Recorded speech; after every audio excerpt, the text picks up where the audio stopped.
Thank you very much, Larry. Merci beaucoup, Larry. Je vais commencer en français et ensuite je reviendrai en anglais. Merci, Larry.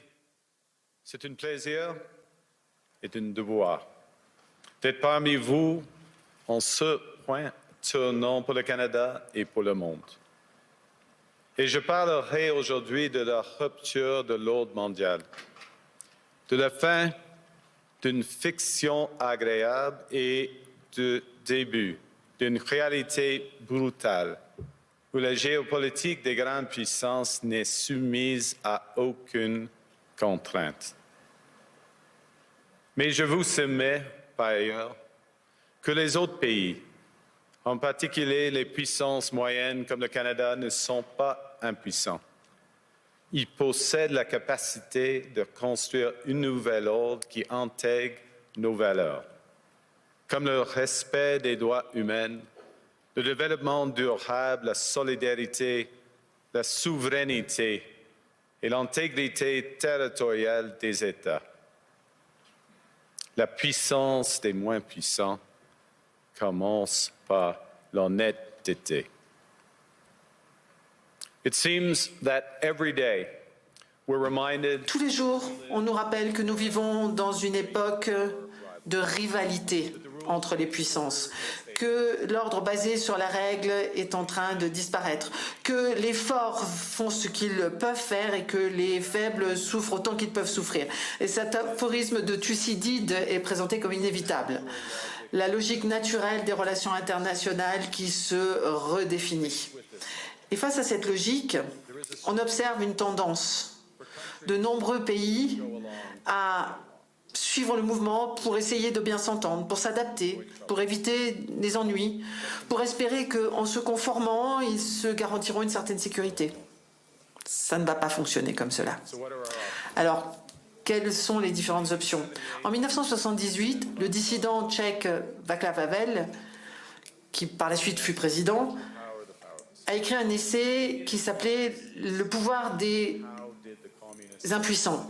Et il a posé une question simple. Comment est-ce que le système communiste a pu survivre? Et il a commencé sa réponse en racontant l'histoire d'un monsieur qui tenait un magasin de fruits et légumes. Chaque matin, ce commerçant plaçait un panneau dans sa vitrine.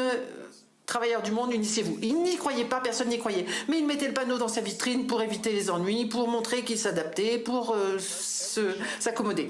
Et parce que tous les commerçants de toutes les rues faisaient la même chose, le système a survécu.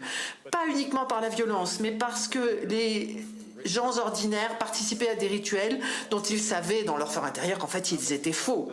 Havel appelait ça « vivre au sein d'un mensonge ».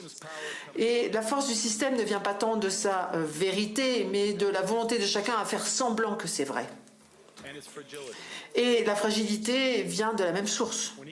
À savoir que lorsque une personne cesse de faire semblant, lorsque le vendeur de fruits et légumes retire le panneau de sa vitrine, l'illusion commence à se fracturer. Chers amis, il est grand temps que les sociétés et les pays enlèvent les panneaux de leur vitrine. Pendant des décennies,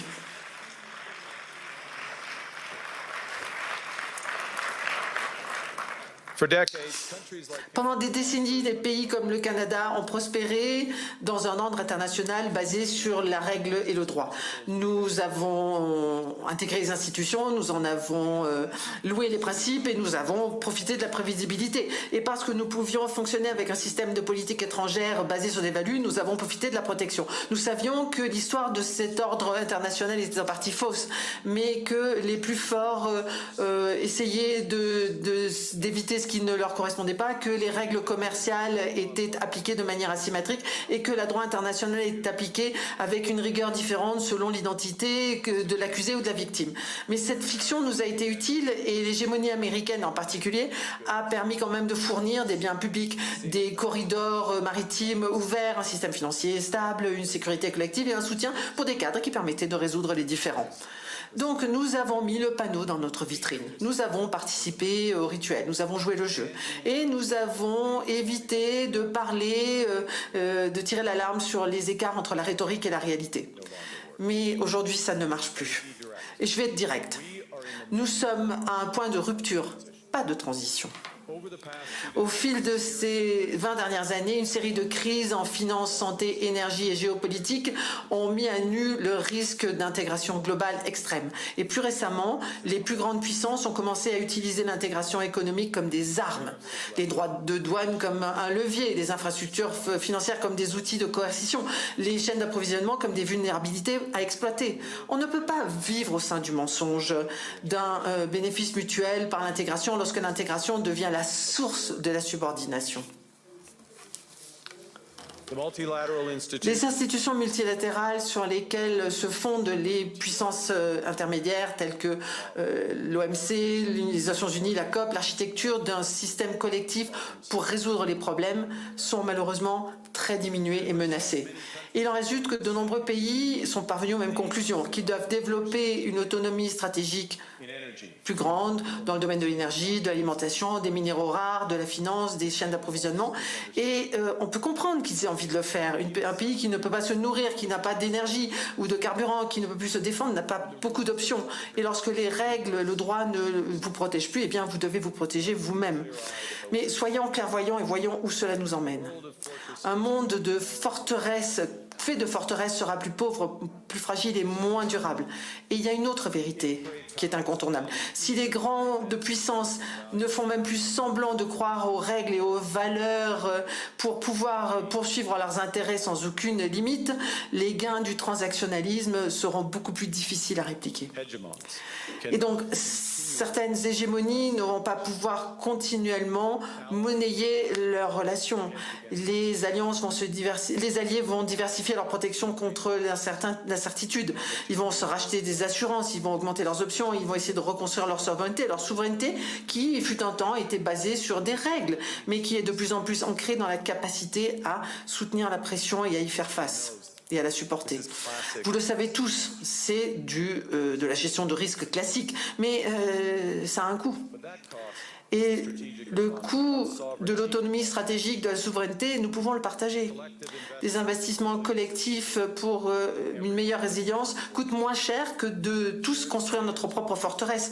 Des normes partagées permettront de réduire la fragmentation. Les complémentarités sont au final une somme positive. Et la question pour les puissances intermédiaires comme le Canada, ce n'est pas tant de savoir s'il faut s'adapter à une nouvelle réalité, on doit le faire. La question, c'est surtout, est-ce que nous allons nous adapter en édifiant des murs plus hauts ou faire quelque chose de plus ambitieux. Le Canada a été parmi les premiers pays à réagir, ce qui nous a amené à modifier complètement notre posture stratégique. Les Canadiens savent que la croyance ancienne et confortable, que notre géographie et nos alliances allaient nous garantir la prospérité et la sécurité de manière automatique. Malheureusement, ces croyances n'ont plus lieu d'être. Notre nouvelle approche se base sur ce que Alexander Stubb, président de la Finlande, appelle un réalisme basé sur la valeur. Ou, pour dire les choses autrement, nous voulons à la fois appliquer nos principes, mais être pragmatiques. Alors, appliquer nos principes dans nos engagements pour des valeurs fondamentales, la souveraineté, l'intégrité territoriale, l'interdiction de l'utilisation de la force, à moins que cela ne soit, cela respecte la Charte des Nations Unies et le respect des droits humains. Être pragmatique en reconnaissant que le progrès est parfois progressif, que les intérêts divergent, que tous nos partenaires ne partageront pas nos valeurs. Donc nous nous engageons de manière large, stratégiquement, avec des yeux grands ouverts. Nous faisons face au monde tel qu'il est, nous n'essayons pas d'attendre un monde qui serait ce que nous voulons qu'il soit. Nous calibrons nos relations afin que leur profondeur reflète nos valeurs. Nous donnons la priorité à un engagement qui développe au maximum notre influence, qui donne à la fluidité à l'ordre mondial pour faire face aux risques que cela pose et à ce qui est en jeu. Et nous ne nous basons plus uniquement sur la force de nos valeurs, mais surtout la valeur de notre force. Nous construisons cette force chez nous.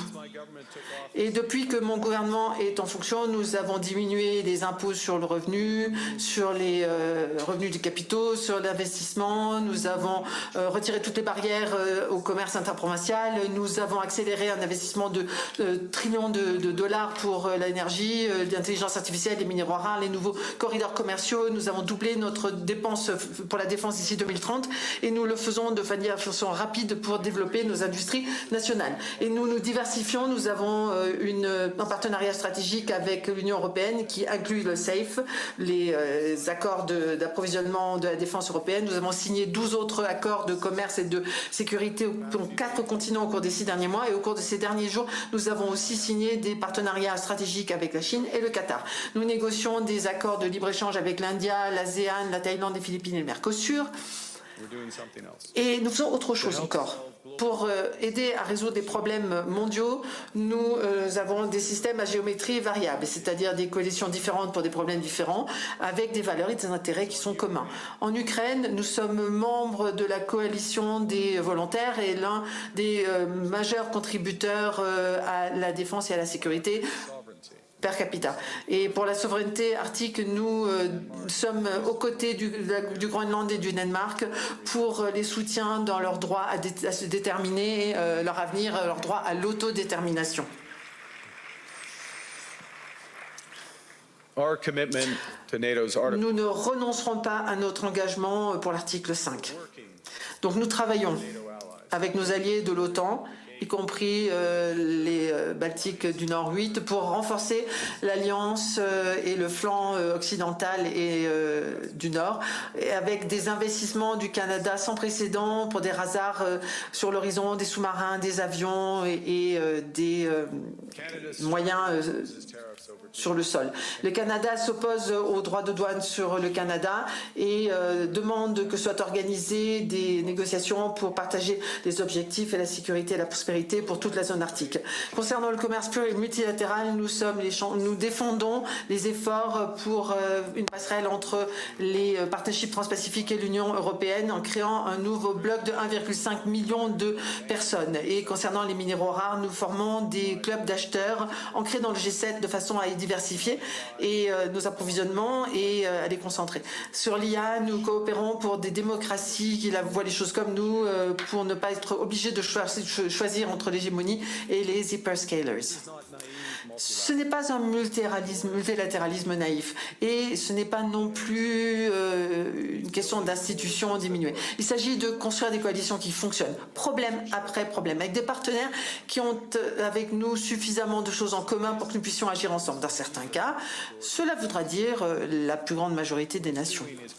Et nous voulons surtout créer un réseau de connexion par le commerce, l'investissement et la culture dont nous pourrons nous servir pour faire face aux défis de l'avenir, mais aussi utiliser les opportunités. Les puissances intermédiaires doivent agir ensemble parce que si nous ne sommes pas autour de la table, eh bien c'est nous qui serons sur le menu et nous serons mangés. Je voudrais également dire que les grandes puissances ne peuvent pas se permettre de rester tout seuls. Ils ont la taille de marché, ils ont la capacité militaire, ils ont la capacité de dicter leurs termes. Les puissances intermédiaires, non. Mais lorsque nous négocions de manière bilatérale avec ceux qui veulent appliquer l'hégémonie, nous négocions dans une position de faiblesse. Nous acceptons ce qui nous est offert. Nous devons malheureusement nous adapter. Et ça n'est pas la souveraineté. C'est une semblance de souveraineté, mais en fait, nous acceptons la subordination. Dans un monde de rivalité entre les forces et les puissances, les pays intermédiaires ont un choix. Soit ils se battent les uns contre les autres pour la faveur des uns ou des autres, ou ils s'allient pour devenir la troisième voie dans l'impact. Et nous ne devrions pas permettre aux plus grandes forces de nous aveugler en nous disant que le pouvoir de la légitimité, de l'intégrité et des règles ne sera fort. Il sera fort. Il est fort. Il sera fort si nous choisissons de l'utiliser ensemble. Ce qui me ramène à Havel. Qu'est-ce que cela voulait dire que les puissances intermédiaires vivaient dans la vérité? Eh bien, cela veut dire qu'ils appelaient un chat un chat. La réalité, c'est la réalité. Il faut arrêter de parler d'un ordre international basé sur des règles, comme si c'était toujours le cas. Il faut dire comment le système s'appelle vraiment à une période de lutte de pouvoir qui s'intensifie, dans lesquelles les plus puissants poursuivent leurs intérêts économiques comme une arme de coercition. Et cela veut dire qu'il faut agir ensemble. Lorsque les forces intermédiaires critiquent l'intimidation économique d'une direction, mais se taisent quand elle vient d'une autre direction, eh bien, nous avons gardé notre panneau dans notre vitrine, rien d'autre. Cela veut dire que nous devons faire ce que nous disons que nous croyons. Plutôt que d'attendre que l'ancien ordre soit restauré, il faut créer des institutions et des accords que la fonction nous a décrites. Et cela veut dire réduire le levier qui permet d'utiliser des forces de coercition. Cela veut dire développer des économies nationales fortes qui défendent les priorités. Ça doit être la priorité de chaque gouvernement. Et la diversification internationale, ce n'est pas uniquement une question de prudence économique. C'est la base de toute politique étrangère honnête. Car les pays ont le droit de croire à leurs principes en diminuant leur vulnérabilité face à la vengeance et au...